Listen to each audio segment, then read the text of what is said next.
Bem-vindo à Leitura de Ouvido, um podcast que transforma linhas em ondas sonoras. Eu sou o Lucas. Eu sou a Dayana.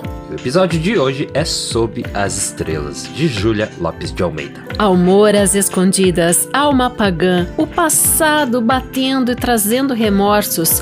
Hoje nós vamos conhecer um conto muito impactante de Júlia Lopes de Almeida. Isso, então um pequeno aviso, se você é facilmente impactado por cenas que podem ser um pouco sensíveis, já fica o aviso aqui no começo do episódio. Boa leitura. Sob as Estrelas, de Júlia Lopes de Almeida. A Olavo Bilac.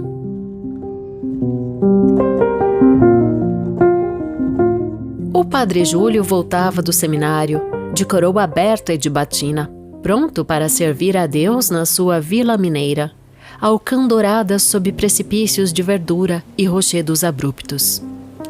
Alto, branco e esguio, figura mística de quem sonha e prescruta mistérios, ele derramava o olhar pelas penedias da encosta, tachonadas de flores de quaresma, sem ânimo de perguntar pela sua amada de outrora, o seu único amor, aquela pobre Aninha tão ardente e apaixonada, que o enlaçava nos seus braços flexíveis como hastes de Hera, queimando-o com o fulgor dos seus olhos negros de maneira inculta e imaginosa.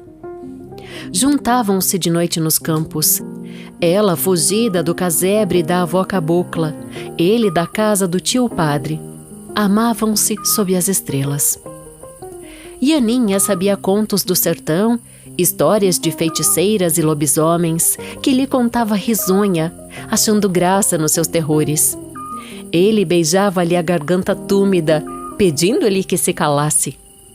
Tinham começado a mocidade juntos. Ela era mais moça, mas muito mais precoce. Ele adorava-a de joelhos, já um pouco voltado para o culto divino. De repente, interrompeu-se o idílio. O tio padre exigiu que o sobrinho fosse para o seminário. Das fugas noturnas só eram sabedoras as estrelas. Júlio, tímido, obedecendo à vontade do velho e impelido mesmo pelo seu espírito religioso, despediu-se da amante com resignação. Ela é que teve transportes de louca, que se colou a ele como uma cobra a um tronco, dizendo-lhe que o amava, que lhe dera a sua virgindade, a sua alma, que a vida era aquilo, a liberdade, o beijo, o amor. A tentação foi vencida. Júlio deixou-a sozinha, soluçando alto, na noite escura e silenciosa. Agora, olhando para aquelas penedias, para aqueles vales enormes, pensava que antes a Ianinha tivesse morrido, e era essa a sua esperança. Queria ser puro, queria ser santo. Voltara-se para o céu com fé arrojada, detestava o mundo e a carne. Vinha emundar a alma naquele mesmo desterro que enchera de beijos e abraços pecaminosos. Nos seus êxtases, a figura de Aninha atravessava-lhe por vezes a mente, como uma tentação diabólica e terrível, mostrando-lhe a alvura dos dentes, a negrura das madeixas revoltas, a rijeza dos seios morenos. Excomungava-a, amaldiçoava-a, enchia-se de cilícios e caía chorando, contrito, esmagado pelo remorso, numa alucinação dolorosa, sem achar meio de se purificar daquele passado que o assombrava. Antes a Ianinha houvesse morrido. Para saber disso, e com medo de o perguntar, Júlio foi ao cemitério, que era um canteiro de pequeno, ajoelhou-se em frente de cada sepultura. De quem era esta? De quem era aquela? Perguntava. O coveiro sabia os nomes de todos os enterrados. Morria-se tão pouco ali. Uma era da tia Zefina, outra do Simeão, outra... Eram todos velhos, muito velhinhos já. A Ianinha, então, vivia ainda. Júlio corou, com vergonha daquele pensamento cruel. O nome da moça queimar-lhe-ia os lábios se o dissesse. Estava certo, toda a gente tomaria conta do seu segredo. Não perguntaria por ela. E abstrato, ajoelhou-se junto de uma sepultura coberta de flores selvagens. Esta é de uma criança, explicou o coveiro. Não deveria estar enterrada em sagrado, mas enfim. O padre ergueu o rosto longo e pálido numa interrogação muda. É do filho de uma cabocla, Ianinha. A peste não o batizou. De mais a mais, ninguém sabe quem era o pai. O povo afirma que era o diabo. Dizem que a voz do povo é a voz de Deus. Quem sabe? Júlio baixou os olhos para a terra, cruzando as mãos com força sobre o coração. O seu rosto alvo e macilento nada dizia. Mas a batina estremecia ao arquejar do busto curvado. Sabia bem, do fundo daquela terra subia alguma coisa que o chamava, que o solicitava e lhe dizia: és meu. Aquelas flores selvagens não eram uma inscrição, um nome que lhe acusava a paternidade. O dia caía gloriosamente. Franjas de ouro e mantos de púrpura arrastavam-se pelo horizonte em nuvens grossas, embebidas de luz. Pelas penedias escarpadas, as bromélias erguiam os penachos cor de fogo. Piteiras enormes eriçavam os despenhadeiros e, lá embaixo, o rio passava numa curva, caudalosamente, refletindo o céu rubro, vermelho ele próprio, como uma onda de sangue. Toda a terra parecia vitoriosa, erguendo as suas montanhas colossais, a sua vegetação estupenda, o seu cheiro de força, de amor e de fertilidade. Júlio teve ímpetos de escavar a terra, arrancar de lá o corpo daquele desconhecido, filho do seu amor e da sua carne, de chorar sobre os seus ossos despidos, de colar-lhe na caveirinha branca os seus lábios profanos, de lhe dizer que havia ternura no seu coração que debalde procurava tornar seco e estéril, que amava nele a sua virilidade, a sua juventude e aquela pobre Aninha. Nisto levantou-se, frio e assustado. Como podia ele, religioso, padre, pensar na tentação da carne, naquela criatura que estilara peçonha e dor por toda a sua vida, aquela cúmplice do demônio que assaltava sem temor os ninhos das corujas, mostrando ao luar o negror das madeixas e a alvura dos dentes no riso selvagem? Antes fosse ela a morta. Demais não a enterrara ele para todo sempre na lembrança. Nessa noite, Júlio não dormiu.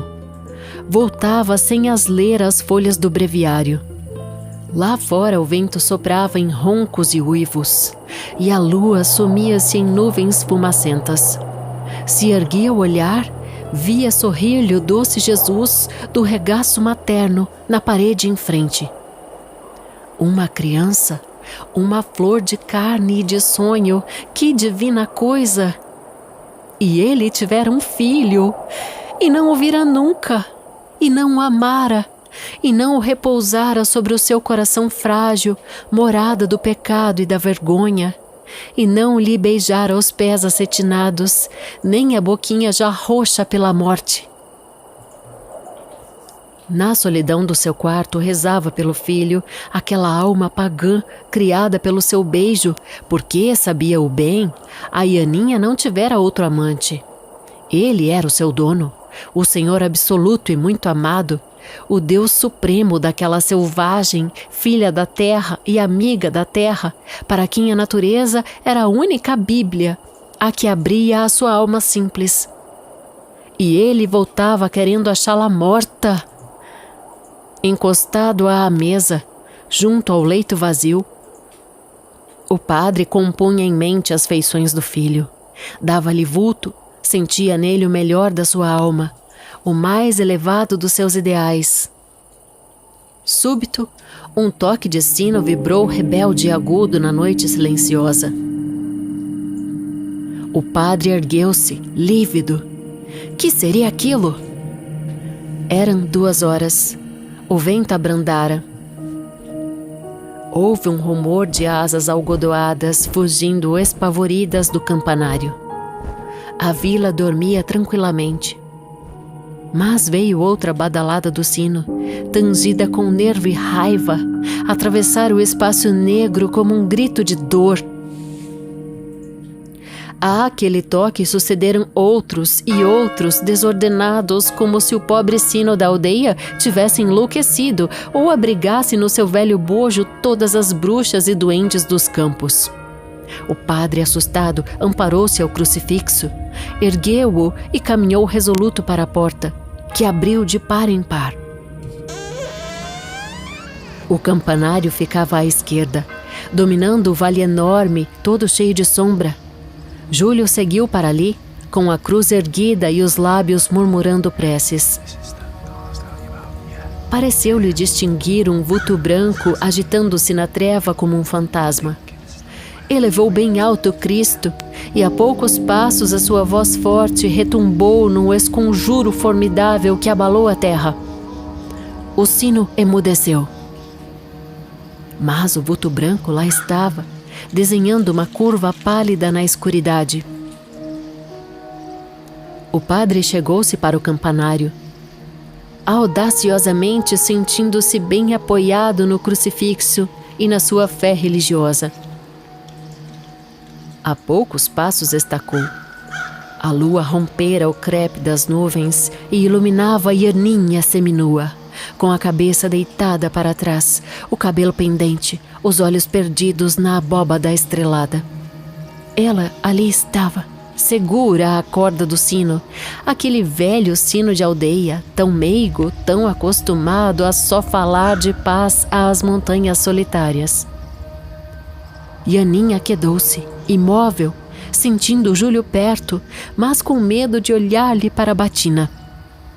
Depois falou, num queixume, murmurando as palavras, disse que tivera dele um filho, lindo como os amores, que lá estava no cemitério muito sossegadinho.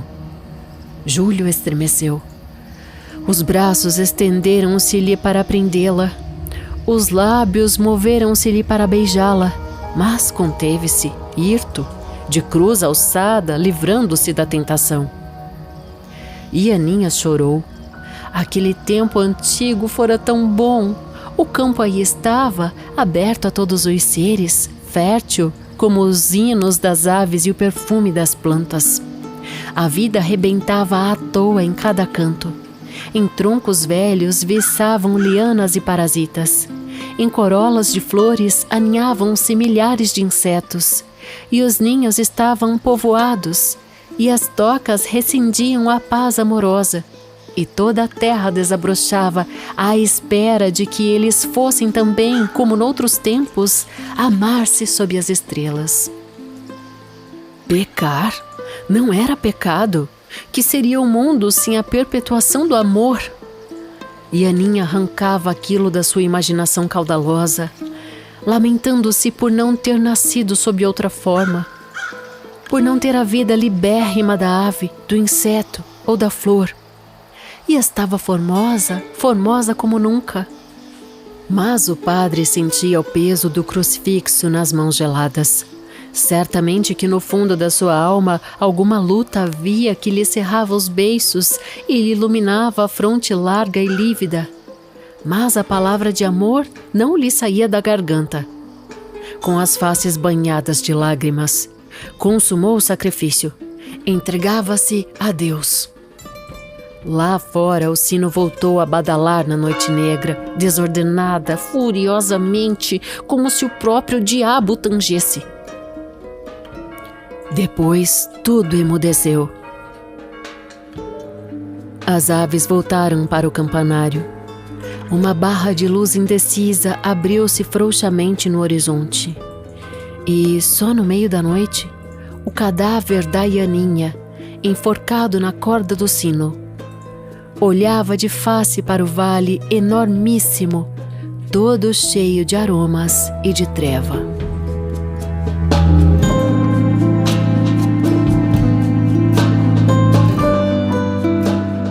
E esse foi Sob as Estrelas, de Júlia Lopes de Almeida. Um conto que finaliza com trevas, né? Trevas no coração dos dois personagens e trevas no cenário, porque, se for perceber, ele acontece todo na noite, né? Por isso também esse título, e não só porque eles se encontravam, né, sob as estrelas, escondido, mas a Ianinha é uma representação de vítima. E a gente vai explicar essas questões aqui, vai desdobrar, né? Essa representação de vítima é vítima de um conjunto social imposto às mulheres, imposto aos homens também, como carreira. E vamos falar disso a partir de agora. A gente achou um pouco uma dificuldade de falar sobre o conteúdo sensível, né? Eu coloquei lá no início do episódio como conteúdo sensível, mas é difícil falar que era sobre suicídio porque você entrega, né, o final do conto, né, falando isso.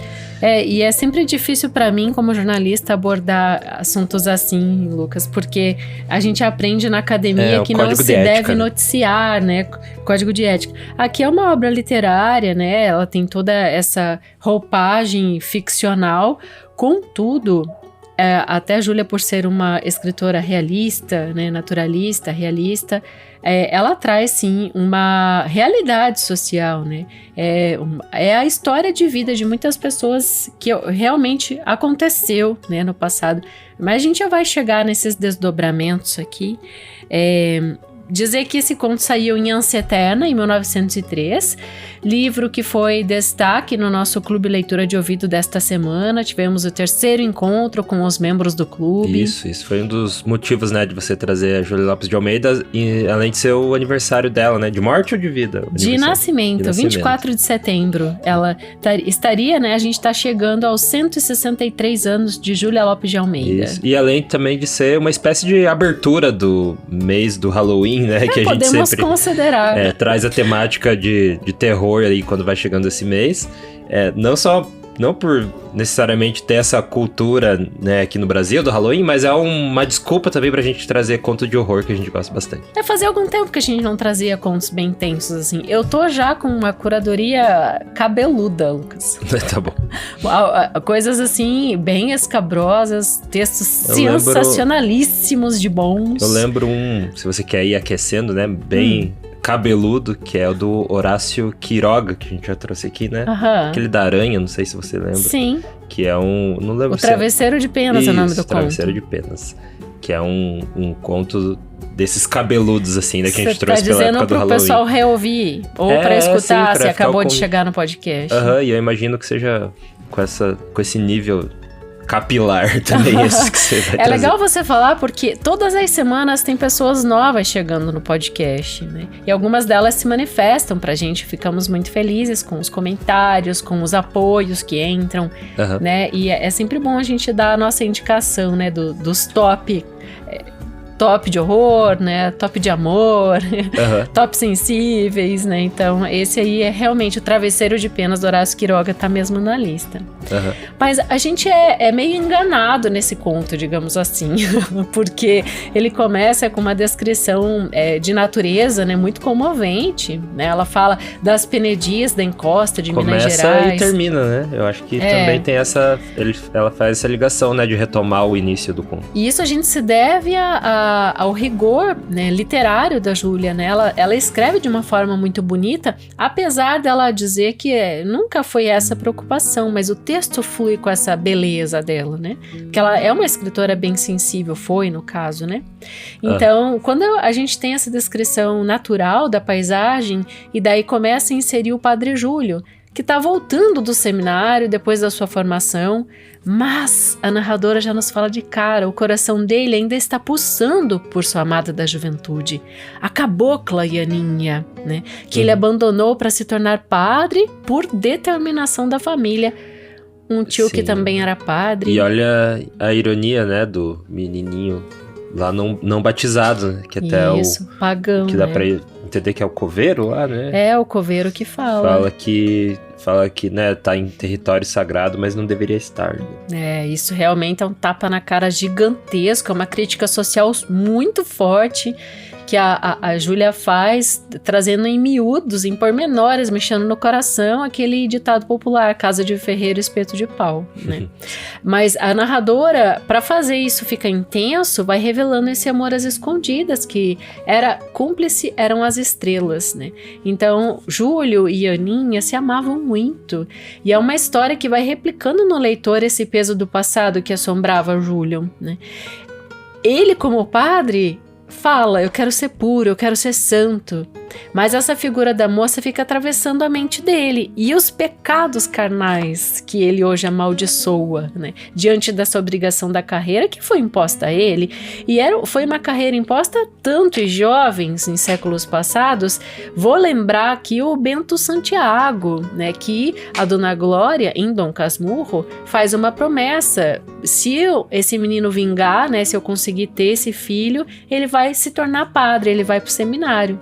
Mas lá o Machado tem uma solução, leva, né, o seu protagonista tem uma solução muito cômoda, que tem totalmente a ver com a elite burguesa, que ele começa a estudar, não gosta, quer sair, decide estudar direito, mas como o que a Dona Glória promete é um padre, então eles pegam um menino órfão e botam estudar no seminário para se tornar padre no lugar do Bentinho, né?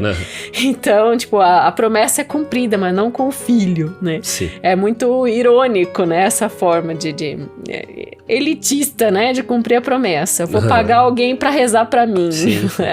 Mas é interessante, né? O Machado também faz crítica quando faz isso, né? Uma crítica ali por trás, né? Dos panos nas camadas, no texto. Mas como forma de apaziguar a alma, o que o Padre Júlio faz? Ele vou dar uma assuntada nas sepulturas do cemitério. Vai que ela morreu, né? Vai que a Ianinha não tá mais por aí. E daí ele... Daí vai me libertar disso. Isso, né? Tipo, vai ficar enterrado esse... Se eu só falar o nome dela, vão perceber o que teve entre nós, né? Então ele tá com a consciência extremamente pesada. E... Aí a Júlia coloca flores selvagens sobre a sepultura da criança. Essa selvageria não é só das flores, é do ato em si, do destino deles, né, que foi separado de forma abrupta por imposições sociais. E a frase, né, alma pagã criada por seu beijo. É super forte isso, né, Lucas? Você já falou, né, dessa correlação, né, dele ser um sacerdote nesse momento e ter um filho pagão. E aí piora tudo, porque na cabeça do personagem ele começa a desejar ardentemente que a Ianinha tivesse morta, que fosse ela morta no lugar da criança, quando ele tenta imaginar, compõe em pensamento as feições do filho, esse rosto dessa criança, como que teria sido. Sim. O que vai deixando a gente, vai dando esse toque de tensão, é que começam os toques nervosos do sino. Esses toques exigem do sacerdote uma postura, só que a gente já fica se questionando, será que ele vai ter coragem, ainda que se agarre ao seu crucifixo e que murmure preces, de fazer o que ele tem que fazer? Ele vira as costas, né?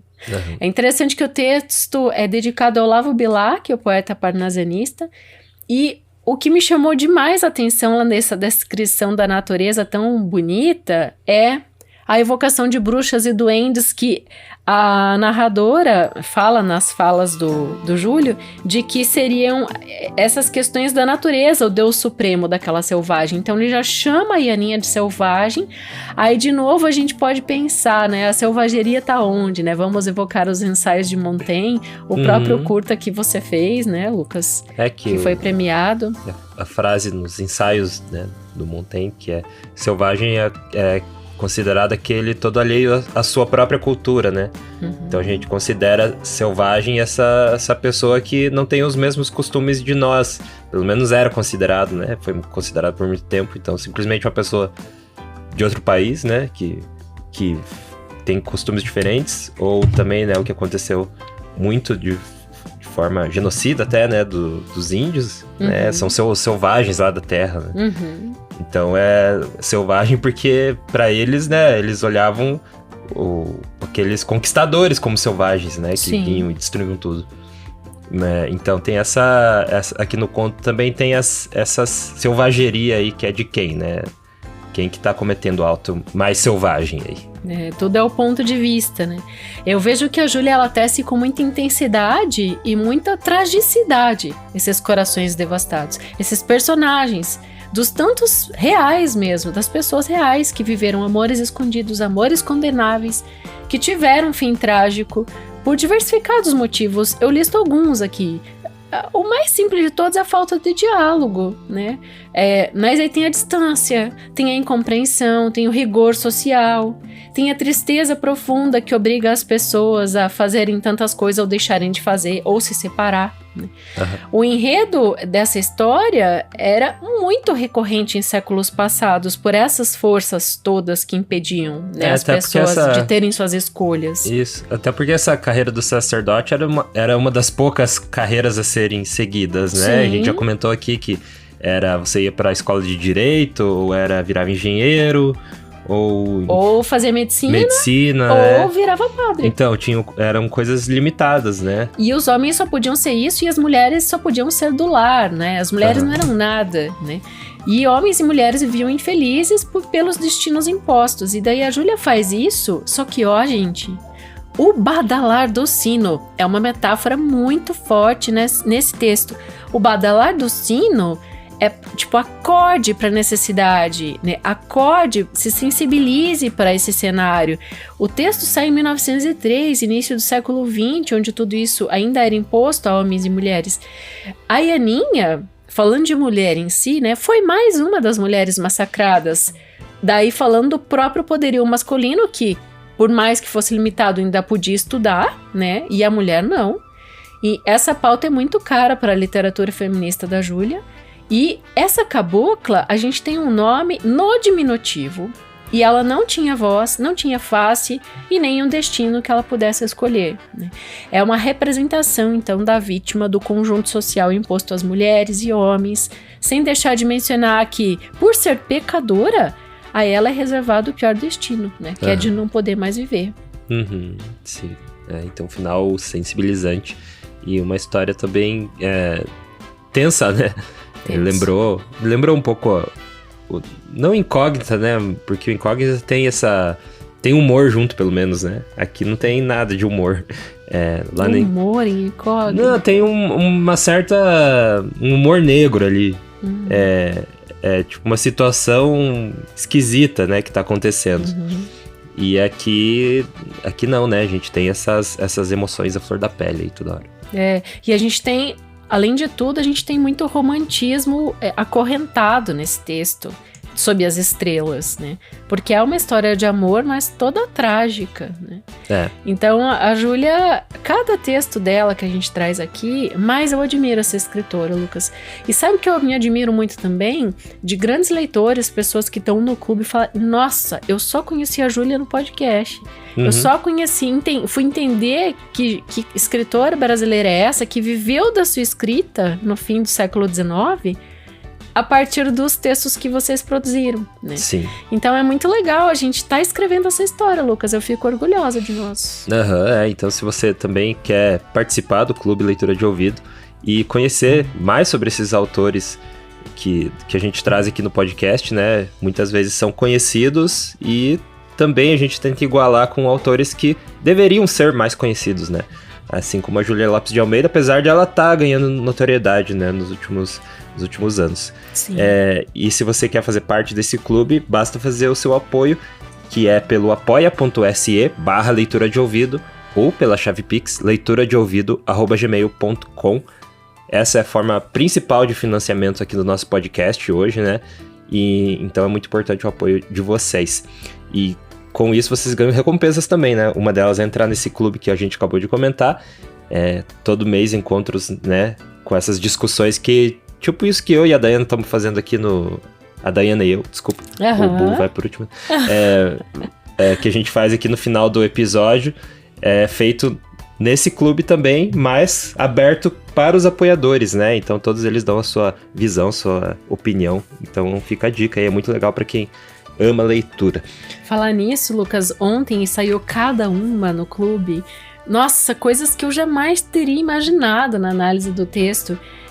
cada pessoa colaborou com uma visão super diferenciada, sabe? Então, eu até tomei nota, e isso foi interessantíssimo, porque Incógnita, que foi um dos contos que a gente debateu, não tinha nota de rodapé.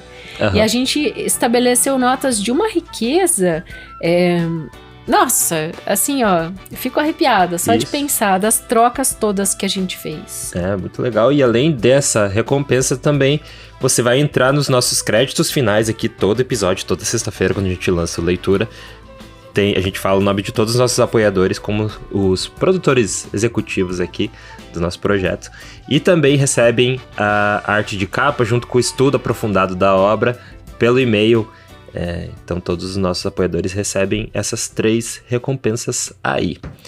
Então vamos para eles. Nossos apoiadores são... Agnaldo Ângelo Silveira Rebouças, Alberto Alpire, Amanda Bertassi Brandão, Ancli Lima, Ana Cláudia Chaguri Lopes, Arlete Alves Machado Rodrigues, Augusto Marques Ramos, Bruna Foltz Coutinho, Bruno Guedes com o Grupo Danco, Cláudia Lube, Cristiana Castanha Ferraz, Eduardo Quartim, Eduardo Vinícius Ferreira, Elane Vieira Ferreira, Evandro Benck, Felipe Cronato, Heloísa Mendonça, Jaqueline Conte, João Ildeu de Araújo, Karine Pacheco, Lilian Amaral, Lina Soares, Lucas Pereira da Silva, Lucas Vieira, Luciana Botelho Pacheco, Luiz Fernando Garcia, Mike Santos Araújo, Marco Aurélio Marques de Queiroz, Maria José de Oliveira Lima Félix, Marilu Lourenço Rosas, Maristela Prado, Matheus Trim, Matheus Simão Brum, Mônica Tocarnia, Paulo José Pereira de Rezende, Pedro Coimbra Machado Cibusca Valente, Ramana Frais Yashitsky, Roberto Hiromi Sonoda, Sandra Cavalcante, Silvana Silva, Simone Pessoa de Mesquita, Tassiane Bosch Ledesma, e Zenilda Ribeiro da Silva. Obrigado aí, apoiadores do Leitura de Ouvido. Mais uma vez, é em apoia.se/leitura de ouvido ou pela chave Pix, leituradeouvido@gmail.com. Lembrando que se você fizer pela chave Pix, envie o seu e-mail também na descrição do Pix, ou envie um e-mail logo em seguida que você faz o seu apoio, ali pelo Pix, envie um e-mail para leituradeouvido@gmail.com falando que você fez o seu apoio e a gente te insere no nosso mailing também. Exatamente, e isso é muito importante. Se você está nessa lista, acabou de ouvir o seu nome e você não está recebendo material, escreva já, porque realmente eu não tenho e-mail de todas essas pessoas ainda hoje. Isso, manda Às teu vezes e-mail. a pessoa ajuda porque ela quer colaborar, mas ela, né, a gente fica naquela ansiedade de dar recompensa. Manda seu e-mail que a gente também, para você receber as suas outras recompensas, né? E eu também queria comentar aqui, esqueci. Não, já lembrei. Em breve teremos um episódio bônus entrando nas nossas publicações e segue aberto, gente. O fim do ano está se aproximando, então você está interessado, você tem um texto, você escreve, ou conhece alguém que escreve muito bem, entre em contato com a gente, leituradeouvido@gmail.com, envia uma amostra do texto, ou enfim, explica sobre ele se você tem essa intenção de comissionar um episódio para ver essa produção que a gente faz aqui com todos esses elementos diferenciados, muito além de um audiolivro, para ver esse texto aqui narrado por nós, debatido por nós. Então, faz esse contato que a gente passa um orçamento para poder fazer esse texto. É mais uma das formas da gente manter o podcast ativo, né, e sempre constante, mas aí comissionado pelo próprio escritor interessado em ver seu texto aqui. Trazer aí escritores que estão na ativa aí aqui no podcast, como um episódio bônus, né? Então, além do episódio da sexta-feira normal, tem mais esse episódio adicional, que também passa pela nossa avaliação, né? Então, não é também assim, né? Qualquer um... Pagou, saiu. Pagou, saiu. A gente vê se cabe dentro da proposta aqui do nosso podcast e se vai trazer algum valor para você aí que tava ouvindo, né? Isso é o mais importante. Daí sim que, depois de passar por esse processo, que ele vai ao ar esse episódio, tá bom? Mas fica aí em aberto aí para os escritores. Eu posso só contar a minha notícia, só para fechar? Sim, coisa? Contei. Esta semana eu enviei um novo livro para a editora, então em breve, aguarde. Em breve, informações sobre o meu novo livro. Tem muitas poesias narrativas lá e eu vou lançar ainda esse ano, então assim que tiver tudo ok, a gente começa a divulgar aqui nos microfones. Eu já vou abrir a lista de espera de pessoas interessadas na obra. O terceiro livro da Dayana, você não vai revelar o nome ainda? Eu vou sim. Então fala aí. Serenas. Pra deixar no ar aí, Serenas. Então, o terceiro livro da Dayana, livro só dela, né? Ela já entrou em várias coletâneas, mas esse é o terceiro livro que ela tá lançando só sobre o nome dela, né? Então, vai ser o Serenas e a gente Espero que você também entre na lista aí para adquirir em breve. E a gente vê na próxima leitura. Direção e narração, Dayana Pasquim. Edição, artes de capa e trilha sonora de abertura, de Lucas Piasecki. Produção, Roca Studios.